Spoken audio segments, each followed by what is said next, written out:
Pass आएंगे, मेरे नाद में लगेंगे तो कोई भी सीधा नहीं जाएगा। ये या तो हॉस्पिटल जाएगा या तो स्मशान जाएगा। चल मी तुझ्या नादाला लागतो। त्या बंदूक आहेत ना, आम्हाला दाखवू नको संजय पाटील, ती बंदूक तुझ्या ढोंगणात घातली जाईल। महाराष्ट्राच्या राजकारणात ऑपरेशन टायगर नंतर आता ऑपरेशन तुडवा या नव्या संघर्षाची जोरदार चर्चा सुरू झाली आहे। उद्धव ठाकरे यांची साथ सोडून एकनाथ शिंदे यांच्या शिवसेनेत गेलेल्या 6 खासदारांविरोधात ठाकरे सेनेकडून आक्रमक भूमिका घेतली जात असतानाच ईशान्य मुंबईचे खासदार संजय दिना पाटील यांच्या एका वक्तव्यानं मोठा वाद निर्माण झाला। शिवसेनेत प्रवेश केल्यानंतर माध्यमांशी बोलताना संजय दिना पाटील यांनी विरोधकांना थेट इशारा दिला, माझ्या नादाला लागाल तर एकतर हॉस्पिटलमध्ये जाल, नाही तर स्मशानात, असं वक्तव्य त्यांनी केलंय। एवढ्यावरच न थांबता माझ्या वडिलांच्या वेळी प्रसंग घडला होता, यावेळी आम्ही 5 जणांना मारलं होतं, आम्हाला पोलीस संरक्षणाची गरज नाही, आमच्याकडे सगळ्या गोष्टी असतात, असं म्हणत त्यांनी बंदुकीची ॲक्शनही केली। बहुत बड़बड़ कर रहे हैं। हाँ, मेरी सिक्योरिटी इतना किसी में हिम्मत नहीं। अभी मैं वो बहुत बोल चुके हैं, अभी मैं कुछ बोल नहीं रहा था। आज का दिन का राह देख रहा था। सबको मालूम है, आएंगे, चल के आएंगे, पैर पे जाएंगे, क्या गर्दन छोड़ के जाएंगे। ये संजय दिना पाटिल है। संजय पाटिल आंडू गांडू पांडू नहीं है। क्या वो लोग आके किधर रास्ते में, और पुलिस के भरोसे पुलिस रहेगी। मैं पुलिस के भरोसे पे नहीं।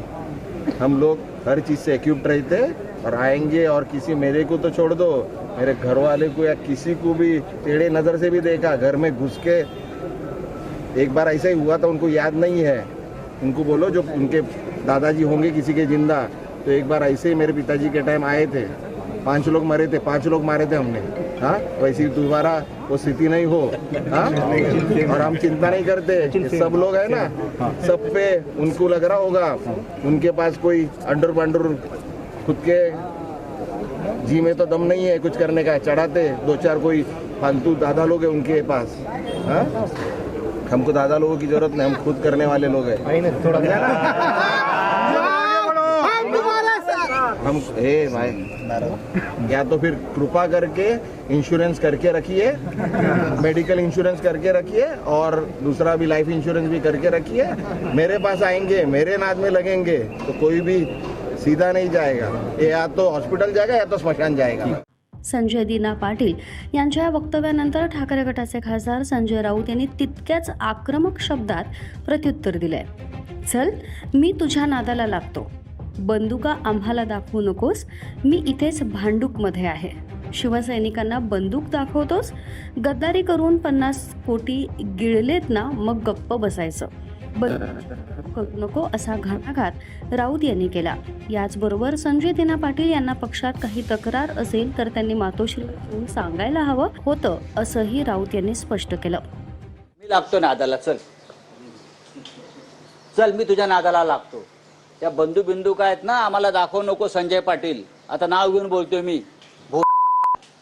चल, हे शिवसैनिकांना बंदुका दाखवू नकोस तू, मी इथेच आहे भांडुपला, मी कधी या भाषेचा वापर करत नाही।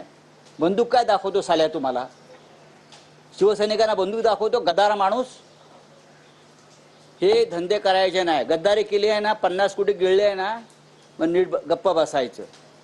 परत ही भाषा करायची नाही बंदुकीची, ती बंदूक तुझ्या ढोंगणात घातली जाईल। बंदूक काय दाखवतो तू आम्हाला? सिक्युरिटी काढून ये, जी तुला Z+ काय दिली आहे ना, चल आता बघतो।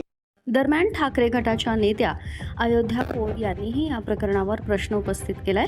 माझ्या नादाला लागाल तर हॉस्पिटल नाही तर स्मशानात जाल, अशी भाषा करणाऱ्या संजय दिना पाटील यांच्यावर कोणता गुन्हा दाखल करणार, असा सवाल करत त्यांनी गृहमंत्री देवेंद्र फडणवीस यांच्यावरही निशाणा साधलाय। आता संजय दिना पाटील यांच्या वक्तव्यावर पोलीस आणि गृह विभाग कोणती भूमिका घेतात याकडे संपूर्ण महाराष्ट्राचं लक्ष लागलंय। Bureau report, Maharashtra news 24।